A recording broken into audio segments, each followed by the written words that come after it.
Namaste to everyone. Welcome back. My name is Samridha Banka Agrawal and I welcome you in this lecture series on industrial management. Uh, as earlier mentioned, this lecture series is based on GTU diploma syllabus for industrial management of chemical engineering department. And previously we have covered chapter 1 and chapter 2, but instead of chapter 3, today we'll be starting with chapter 4, that is on management techniques. Okay थोड़ा सा theory से मैं यहाँ पे थोड़ा सा एक practical managerial skills के एप्लीकेशन साइड पे आ रही हूँ, जिससे कि आपको सब्जेक्ट की एक ओवरऑल एंड जो हॉलिस्टिक व्यू है उसके बारे में आपको पता चल सके। एंड जो तीसरा चैप्टर है that is on materials management, जो कि टोटली डिफरेंट टॉपिक है, इसलिए हम उस चैप्टर पे बाद में आगे आएंगे। चालू करने से पहले पॉल मेयर, हम यदि आपने मेरे प्रीवियस लेक्चर्स देखे हैं तो आपने ध्यान दिया होगा कि जब स्टार्टिंग में हमने मैनेजमेंट के डेफिनेशंस लिए थे तब वहाँ पे एक पॉल मेयर का भी डेफिनेशन था। If you haven't seen that yet तो आप पहले जाके वो लेक्चर्स ज़रूर अटेंड कीजिए, उससे आपके काफ़ी सारे कॉन्सेप्ट्स क्लियर हो जाएंगे। તો બધા જનું સ્વાગત કરું છું અને આપણે ચાલુ કરીશું આ લેક્ચર પોલ મેયરના એક કોટ થી, એક થોટ થી। અને પોલ મેયરનું નામ આપણે આગળ પણ સાંભળેલું છે જ્યારે આપણે મેનેજમેન્ટના વ્યાખ્યાઓ જોતા હતા। ઓકે, તો પોલ મેયરે શું કીધું છે કે productivity is never an accident.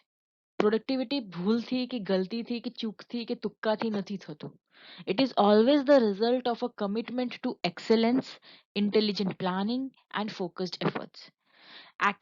Productivity जो है वो रिजल्ट है कमिटमेंट का, एक्सेलेंस का, इंटेलिजेंट प्लानिंग का और फोकस्ड एफर्ट्स का। अगर ये सारी चीजें आपके टास्क में, आपके एक्टिविटी में रहेंगी तो प्रोडक्टिविटी अपने आप बढ़ेगी। ओके, चलिए तो इस टॉपिक है पीपीसी। ओके, पीपीसी का मतलब है प्रोडक्शन प्लानिंग एंड। यदि आप यूनिवर्सिटी एग्जाम्स के लिए प्रिपेयर कर रहे हैं तो कई बार, मतलब यूं समझ लीजिए 10 में से 8 बार फाइनल एग्जाम्स में 2 मार्क के सवाल में 1 मार्क का फुल फॉर्म में पीपीसी जरूर पूछा जाता है। तो PPC is nothing but production planning and control. જે જીટીયુના સ્ટુડન્ટ છે એ લોકોને ખાસ જણાવી દઉં છું કે ભાઈ જેટલા પણ ફૂલ ફોર્મ વાળા ક્વેશ્ચન્સ આવે છે, ઓકે, એ ફૂલ ફોર્મ ફરજિયાત ઇંગ્લિશમાં જ લખવાનું અને એમાં સ્પેલિંગના ભૂલોના માર્ક્સ કપાય જ છે।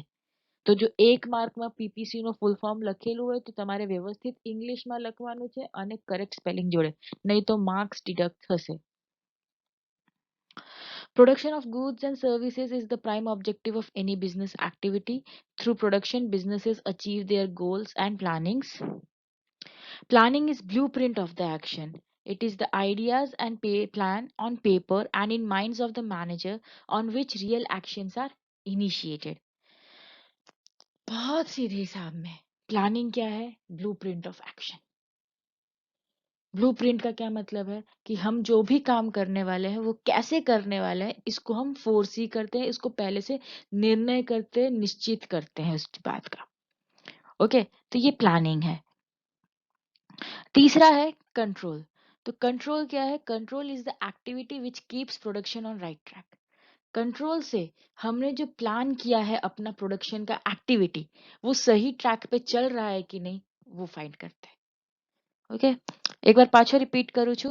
પ્રોડક્શનનો અર્થ છે કે આપણે ગુડ્સ કે સર્વિસીસ કે જે આપણું પ્રાઇમ ઓબ્જેક્ટિવ હતું એ આપણે એને ફૂલફિલ કરીએ છીએ, એને બનાવીએ છીએ, એને પ્રોવાઈડ કરીએ છીએ। ગુડ હોય તો પ્રોડક્શન બનાવીએ, મેન્યુફેક્ચર કરીએ, અને સર્વિસ હોય તો એને પ્રોવાઈડ કરીએ છીએ। પ્લાનિંગ હોય છે કે આપણે કઈ રીતે આ ગુડ ને સર્વિસીસનું પ્રોડક્શન કરીશું। ઓકે, એનું એક આપણે વિચાર કરીએ, એના માટે એક આપણે ટાઈમલાઈન બનાવીએ ને બધું કરીએ।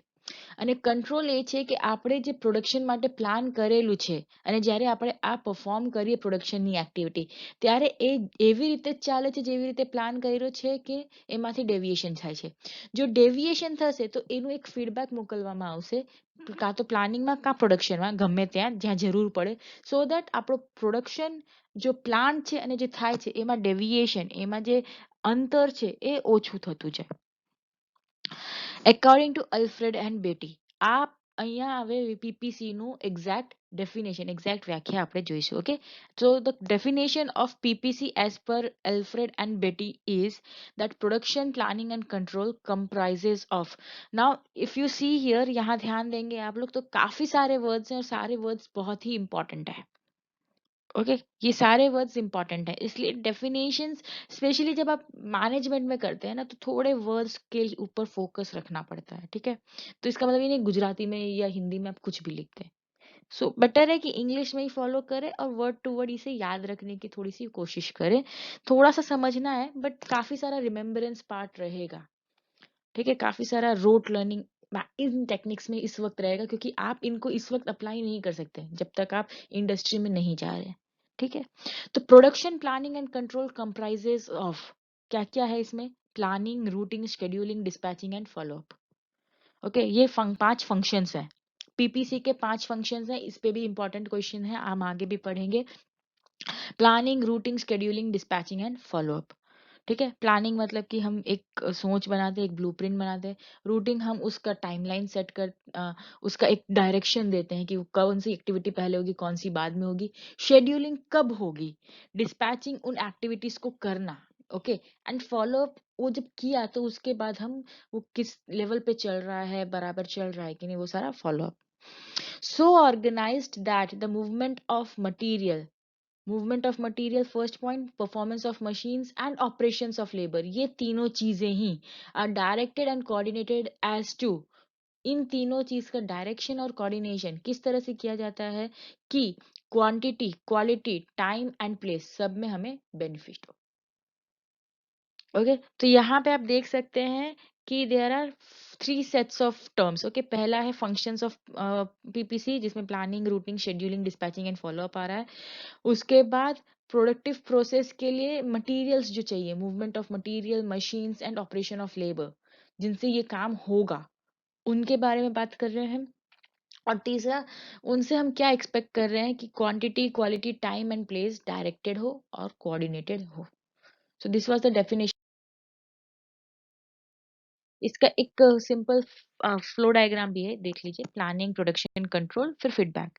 ये तो पता चल गया राउंड में. अभी फीडबैक के दो, यू कैन से 2 पार्ट्स है रिटर्न में. एक है कि अगर रियल एक्शन में कुछ चेंज, अगर प्रोडक्शन में चेंज करने से बराबर कंट्रोल में आ जाता है, डेविएशन कम हो जाता है, तो उसको रियल एक्शन बोलेंगे. और यदि हमें प्लानिंग फेज में कुछ चेंज करना पड़ता है ताकि हमारा डेविएशन कम हो जाए, तो उसको एक्शन प्लान बोलेंगे. तो दो तरह के प्लान है, रियल प्लान जो प्रोडक्शन में अप्लाई करते हैं, एक्शन प्लान जो हम प्लानिंग में अप्लाई करते हैं. यहाँ पे और एक डायग्राम आप देख सकते हैं कि भाई प्लानिंग है, अगर क्लियर है ऑब्जेक्टिव्स एंड टारगेट तो हम सीधा कंट्रोल पे आएंगे, और कंट्रोल से जो भी फीडबैक मिलेगा वो हम प्लानिंग में डालेंगे. तो ये सब साइक्लिक है. ओके, ये प्रोसेसेस सारे साइक्लिक है, इटरेटिव है एंड कंटिन्यूअली इम्प्रूविंग है. Okay, that is very important. अगर आप स्पेशली मैन्युफैक्चरिंग प्रोडक्शन मैनेजमेंट या प्रोडक्शन मैनेजमेंट या इंडस्ट्रियल मैनेजमेंट की बात कर रहे हैं तो. Six of PPC. पीपीसी की क्या क्या लक्षण है, लाक्षणिकताओं ऑफ पीपीसी. तो पहलू છે PPC is complete and coordinated plan of the entire manufacturing process. So PPC पूरा एक कंप्लीट प्लान है. ओके, कोऑर्डिनेटेड प्लान है.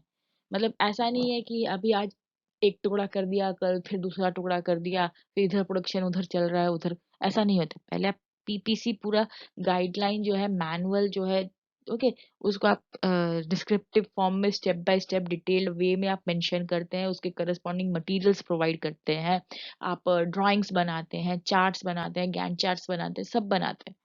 उसके बाद ही आप प्रोसेस या प्रोडक्शन पे आते हैं. It provides for follow up system for plan so that production flow can move smoothly. उसमें फॉलो अप का, फीडबैक का एक सेक्शन है जिसकी वजह से हमारा प्रोडक्शन बराबर चलता है. It is also controlling system to see that are being carried out. Controlling છે એમાં. ઓકે, એ અગત્યનું છે. The continuous feedback mechanism tries to modify and improve plans as per the dynamic requirements. तो એકવાર તો આપણે પ્લાન બનાવી લીધું, પણ આ ફીડબેક, આ કંટ્રોલિંગ સિસ્ટમ અને ફોલોઅપમાંથી જે ફીડબેક મિકેનિઝમ ડેવલપ થાય છે, એના લીધે શું થાય છે કે આપણો પ્રોડક્શન બેટર થાય છે, ઇમ્પ્રૂવ થાય છે, મોડિફાઈ આપણે કર્યા કરીએ છીએ, અને that to in real time જે ચાલે છે એ પ્રમાણે. And last one is it involves series of steps undertaken in sequential basis like planning, routing, scheduling, dispatching, expanding and control. तो series of steps है और वो एक लाइन में, एक सीक्वेंस में ही चलते हैं. આઈ હોપ બધાને ખ્યાલ આવે છે શું કહેવા માંગુ છું. ઓકે, ના ખબર પડે ઓબ્વિયસલી તમે again and again you can watch this video as many times as you want, you can refer your standard books also, અને તે છતાંય કોઈ પણ ડાઉટ હોય તો please mention in comments. Objectives of PPC. So first one is to estimate and plan production activities depending upon delivery schedules committed to the customers. Okay, plan और estimate करना है production activity को as per the delivery schedules. Second, to ensure effective utilization of scarce economic resources. Economic resources मतलब जो भी पैसे से related resources हैं, चाहे मशीन है, चाहे मटीरियल है, चाहे मैन है, उन resources का effective utilization, स्पेशली अगर उनकी सप्लाई कम है. ठीक है. Then to coordinate production related activities at different levels, क्योंकि सब चीज प्लान है कि किस एक्टिविटी के बाद क्या होगा, कि तो इंटरडिपेंडेंट एक्टिविटीज जो होती है वो बहुत ही स्मूथली रन करती हैं. To allocate and to assign the work to different sections of the production department. अलग अलग सेक्शन ऑफ जो प्रोडक्शन डिपार्टमेंट के जो अलग अलग सेक्शंस हैं उनको बराबर से वर्क असाइन और अलोकेट किया जाता है. To make available adequate raw materials and other resources. ठीक है. उसके बाद है to eliminate any bottleneck. Bottleneck का मतलब है कि कोई भी प्रॉब्लम आता है सिस्टम में, प्रोडक्शन में, तो उनको हम सॉल्व कर सकते हैं, रिजॉल्व कर सकते हैं और एलिमिनेट भी कर सकते हैं. जो हमारे प्लानिंग में ही हमें पता चल जाए कि यहाँ पे ये प्रॉब्लम आएगा तो हम उसको पहले से ही उसका सोल्यूशन निकाल सकते हैं. उसके सामने कोई एक अदर दूसरा आइडिया इम्प्लीमेंट कर सकते हैं जिससे कि हमारा वो प्रोडक्शन जो है उसमें किसी तरह का रुकावट ना आए. To schedule production activities in systematic and coordinated manner, ये हम बात कर चुके हैं. To arrange machine loading for purpose of balance use of machines, ये भी बहुत इंपॉर्टेंट है. कई बार क्या होता है कि एक ही पर्टिकुलर मशीन जो है वो हमें अलग अलग जगह पे अलग अलग बार काम के लिए चाहिए होती है. तो उस केस में ये पीपीसी का जो हमारा प्लानिंग है वो काफी हमें मदद करता है. To have check on production activities, that is whether everything is going as per plan or not, and to get feedback of effectiveness of plans and do necessary modification. तो फीडबैक लेने हैं प्लानिंग फेज में भी, हमने देखा कि planning phase में भी हम फीडबैक ले सकते हैं जिनको हम बोलते हैं, क्या बोलते हैं, एक्शन प्लान, राइट. और वो हम वहां पे करते हैं. To follow up the plant activities to ensure timely completion of the same through the continuous feedback system. चलते हैं functions of PPC, very very important. Okay, तो पहला है पीपीसी के अंदर प्लानिंग.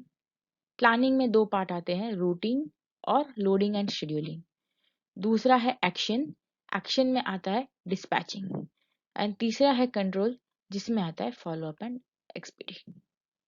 ओके, इसमें प्लानिंग, एक्शन और कंट्रोल जो है उसको बोलते हैं मेन फंक्शन, और routing, loading, scheduling, dispatching, follow up and expediting, ये जो सारे पार्ट्स हैं ये होते हैं सब फंक्शंस. अब इन सब चीजों का हम आगे डिटेल में भी देखते हैं.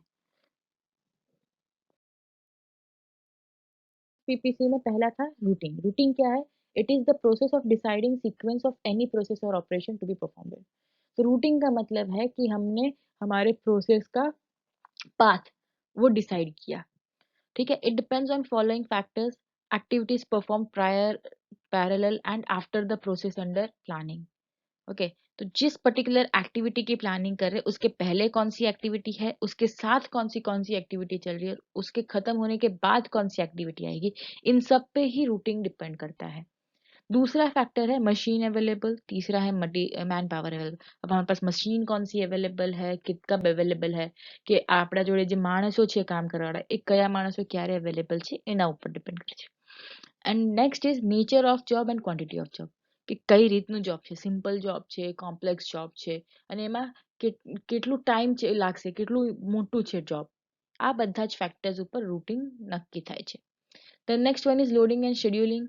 એમાં first point છે, it is the process of allocating jobs to different machines and setting timetable of completion of different jobs as per the priority. Okay, इसका मतलब क्या है कि हमने जो आगे शेड्यूल बनाया उसके अकॉर्डिंगली हम मशीन्स या जो भी हमारा काम है उसका एक टाइम टेबल सेट करते हैं, एक टाइम देते हैं कि भाई मशीन ही 3 से 4 बजे तक यूज होगा, 6 से 7 ये यूज होगा, या 3 घंटे ए मशीन, 2 घंटे बी मशीन, इस तरह से। ओके, ये यूजली हम गैंट चार्ट से करते हैं। Machine loading charts are use to indicate availability of machine. Okay, machine loading charts are basically एक रफ स्टैटिस्टिक्स होते हैं कि भाई कौन सा मशीन कितने बजे से कितने बजे तक यूज किया गया और कब वो खाली था। ओके, और उसे हम कहते हैं, और फॉर उसके बाद हम बनाते हैं for scheduling master production schedule. Okay, master production schedule machine loading chart पे बनाते हैं कि कौन सा काम किस टाइम पे हो रहा है और कब कंप्लीट हुआ। और मास्टर प्लानिंग प्रोडक्शन शेड्यूल से हम बनाते हैं detailed Gantt chart. Gantt chart बहुत बहुत बहुत इंपॉर्टेंट है, काफी पुराना मेथड है, उसमें इम्प्रोवाइजेशंस आ रहे हैं, और लोग गैंट चार्ट को मतलब पहले इनिशियली कहते थे बहुत रिजिड है, बट अब इतना ना फ्लेक्सिबल हो गया है कि एक गैंट चार्ट की मदद से आप आपका पूरा प्रोडक्शन का टाइमलाइन, प्लानिंग, कंट्रोल सब कुछ उससे कर सकते हैं। गैंट चार्ट के बारे में हम अपने वाले लेक्चर्स में देखेंगे। तो अब फंक्शन ऑफ ईपीपीसी का थर्ड पार्ट आता है, that is dispatching. This is the action phase activity. Dispatching માં કાર્ય થાય છે, જે કંઈક પ્લાન કર્યું, પ્રોડક્શન જે થાય છે ને, that is in dispatching. તો route sheet and scheduling charts provide input data for dispatching. Okay, જે આપણે આગળ માસ્ટર શીટ્સ બનાવેલું, ગેન્ટ ચાર્ટ બનાવેલું, એ બધું આપણને ડેટા આપે છે કે કઈ રીતે આપણું પ્રોડક્શન ફ્લો થશે. Activities performed. हाँ, so activities performed under dispatching includes issue of relevant materials required for production, जो भी चीजें चाहिए प्रोडक्शन के लिए उसको टाइम से अरेंज करना, साथ में उसके साथ जो ऑक्सिलरीज चाहिए, जिग्स, फिक्चर्स, टूलिंग्स, उनको प्रोवाइड करना। बाद में ऑथराइजेशन ऑफ वर्क कि हम लोगों को काम सौंप रहे हैं। ओके, और उसके साथ साथ इंस्पेक्शन कार्ड्स। ठीक है, इंस्पेक्शन कार्ड्स जो है वो डेविएशन को कंट्रोल मॉनिटर करने में हेल्प करता है। And last one is make note of production rate and deviation, और उसी से हम तो देख सकते हैं it is all even this जो फंक्शंस है वो खुद अपने आप में एक शेड्यूल्ड है, अपने आप में एक उनका पाथ है। एंड उसके बाद लास्ट आता है फॉलो अप एंड एक्सपीडिटिंग। तो फॉलो अप में क्या है कि भाई it is perform to ensure that the work is progressing as per plan. तो जैसा हमने प्लान किया था वैसा ही काम चल रहा है, इस बात का अश्योरेंस हमें इस स्टेज पे मिलता है। Factors that can affect flow of production. अब किन किन चीजों की वजह से आपका प्रोडक्शन फ्लो जो है उसमें हिंड्रेंस आ सकता है, उसमें रुकावट आ सकती है। ओके, કયા કારણો છે કે જેના કારણે પ્રોડક્શનમાં આપણે ડેવિએશન મળી શકે છે? તો પહેલું છે કે ભાઈ ઇનએડિક્વેટ સપ્લાય ઓફ રો મટીરિયલ, જેટલું જરૂર હતું એટલું ટાઈમથી સમયથી સમાન નથી મળતું તો પોસિબલ છે। બીજું મશીન અનઅવેલેબિલિટી, મશીનની અવેલેબિલિટી ના હોય એવું પણ બની શકે છે। પછી હ્યુમન રિસોર્સના સ્ટાન્ડર્ડ પર જોઈએ તો સ્ટ્રાઇક હોઈ શકે છે કે એક્સિડન્ટ હોઈ શકે છે। Now these factors cause delay and hence deviation from planning. These are not limited to, these are certain examples. તો આવા factors ના કારણે શું થાય છે, ડિલે થાય છે અને પ્લાનિંગ થી ડેવિએશન થઈ શકે છે, મોડું થાય અને આપણે ડેવિએટ કરી દઈએ। and in any case of deviation corrective measures are taken। तो कुछ भी डेविएशन होगा तो उस अच्छा, ये सब करने का पर्पस कब सॉल्व होगा कि अगर हम डेविएशन के सामने करेक्टिव मेजर्स ले रहे हैं। यदि हम डेविएशन के सामने करेक्टिव मेजर्स नहीं लेंगे तो हमारा ये पूरा जो प्रोसेस है, okay, it is all waste. So that is very important. Flow diagram है पीपीसी का, आप देख सकते हैं रूटिंग है, फिर loading and scheduling, dispatching, okay, फिर expediting and flow follow up है, फिर फीडबैक लेके अगर फीडबैक को प्रोडक्शन में डालना है तो डिस्पैचिंग, अगर फीडबैक को रूटिंग में प्लानिंग में डालना है तो रूटिंग में जाएगा। और यहाँ पे मेंशन अगेन किया हुआ है कि planning loading and routing loading and scheduling planning का पार्ट है, डिस्पैचिंग एक्शन का पार्ट है, और एक्सपीडिटिंग एंड फ्लो अप जो है वो प्रोडक्शन का पार्ट है। Now, better service to customers, fewer rush orders, better control of inventory, more effective use of equipment, reduced idle time, okay, improved plant morale, good public image, and lower capital requirements। तो ये इसकी importance है। मैं इसमें detail में नहीं जा रही हूँ, बहुत ही सिंपल है, समझ में आ रहा है अब मुझे लगता है आप सबको। ये थोड़ा-सा मैं एक सेल्फ स्टडी वाला भी पार्ट यहाँ पे रखूँगी, आप इन चीज़ों को कोरिलेट करें अभी तक जो हमने पीपीसी से पढ़ा है। ओके, एग्ज़ाम के लिए तो आपको इतना ही लिखना है, तो it is more than enough. Next topic over here is important terminologies used in network diagram. Okay, तो एक नेटवर्क डायग्राम क्या होता है पहले तो वो समझने के पहले उसमें जो बनाया हुआ है वो समझ लेते देख लेते हैं। मैं सिंपली भाषा में आपको बता दूं तो नेटवर्क डायग्राम जो है ना वो आपके एक्टिविटी का शेड्यूलिंग का एक तरीका है। ठीक है, तो उसको पहले हम नेटवर्क डायग्राम क्या है वो समझे, उसके पहले क्या क्या उसके कंपोनेंट्स है वो समझना जरूरी है, तभी हम वो चीज समझ पाए। तो एक्टिविटी, ओके, जो भी काम हो रहा है प्रोडक्शन में उसमें हम एक्टिविटीज डिफाइन करते हैं।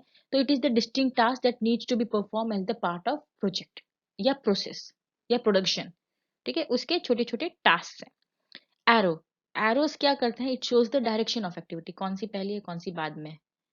फिर node, it is represented by circle and indicates an event. अब इवेंट और एक्टिविटी के बीच में थोड़ा सा फर्क है।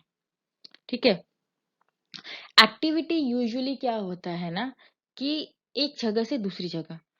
ओके, अभी कई बार क्या होता है कि एक्टिविटी रिपीट भी हो सकती है। ओके, पर event is type of activity. ठीक है, हम आगे जब चार्ट देखेंगे तो पता चलेगा, but event is type of activity. हो सकता है कि हमें क्रशर का दोबारा जरूर पड़े। ठीक है, तो क्रशर का एक ही नोड होगा पर उस पर एक्टिविटी साइकिल में वापस आएगी। इमीडिएट प्रीडिसेसर्स, एक्टिविटी के ठीक पहले जो हुआ। Okay, these are the activities that must be completed by no later than the start time of the given activity.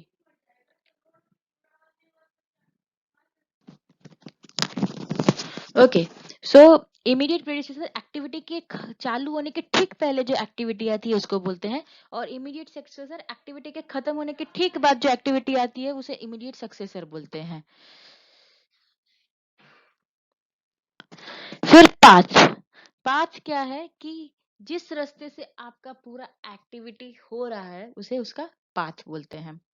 फिर है स्लैक टाइम। स्लैक टाइम मतलब कि कई बार क्या होता है कि हमें थोड़ा सा बफर टाइम, फ्री टाइम सा देना पड़ता है कुछ एक्टिविटीज के बीच में। जैसे हम कई बार बोलते हैं ना, एक्टिविटी ए हो रही है 3 घंटा, बी हो रही है 4 आवर्स, 5 सी हो रही है वापस से 3 घंटा, लेकिन हमारा टोटल कितना हुआ 3 4 3 यानी कि 10 आवर्स। ओके, लेकिन हम जब पूरा एक्टिविटी प्लान करेंगे तो हम शायद 10 10.5 या 11 आवर्स इस तरह से हम 1 घंटे का एक स्लैक टाइम रखेंगे, बफर टाइम रखेंगे, सो दैट अगर किसी एक एक्टिविटी में थोड़ा सा भी डिले हुआ ना तो उसकी वजह से क्या है कि टोटल प्रोडक्शन डिले ना हो, हम फाइनल आउटकम प्रोडक्शन जो है हमारा गिवन टाइम पे ही मिले, तो उसको कहते हैं स्लैक टाइम। फिर क्रिटिकल पाथ जो है, it is the longest path of the project, मतलब पहली एक्टिविटी से लेके आखिरी एक्टिविटी तक जो सबसे लंबा ड्यूरेशन वाला पाथ होगा ना वो क्रिटिकल पाथ कहलाता है। डमी, कई बार क्या होता है कि हमारा एक्टिविटी को अलाइन करने के लिए हमें डमी एक्टिविटी, मतलब एक्चुअली वो एक्टिविटी नहीं हो रही है लेकिन हमारे प्रोडक्शन पाथ को अलाइन करने के लिए हम एक डमी एक्टिविटी बनाते हैं। Earliest start of an activity का मतलब है कि किसी एक्टिविटी को जल्द से जल्द कब चालू किया जा सकता है। ओके, वेलाમાં વેલા આપણે કોઈ એક્ટિવિટીને ક્યારે એક એક્ટિવિટીને ક્યારે ચાલુ કરી શકીએ, that is the earliest start time. earliest finish time છે કે વેલામાં વેલા કોઈ એક્ટિવિટી ક્યારે પતશે. Okay, that is earliest finish time.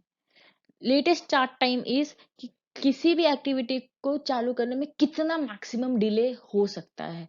ठीक है, and latest finish time is किसी भी एक्टिविटी को खत्म होने में कितना मैक्सिमम टाइम लग सकता है। ओके, हम नेटवर्क डायग्राम आगे के लेक्चर्स में देखेंगे, फिलहाल इतना ही। Thank you so much. कोई भी डाउट हो आप कमेंट सेक्शन में डेफिनेटली लिख सकते हैं।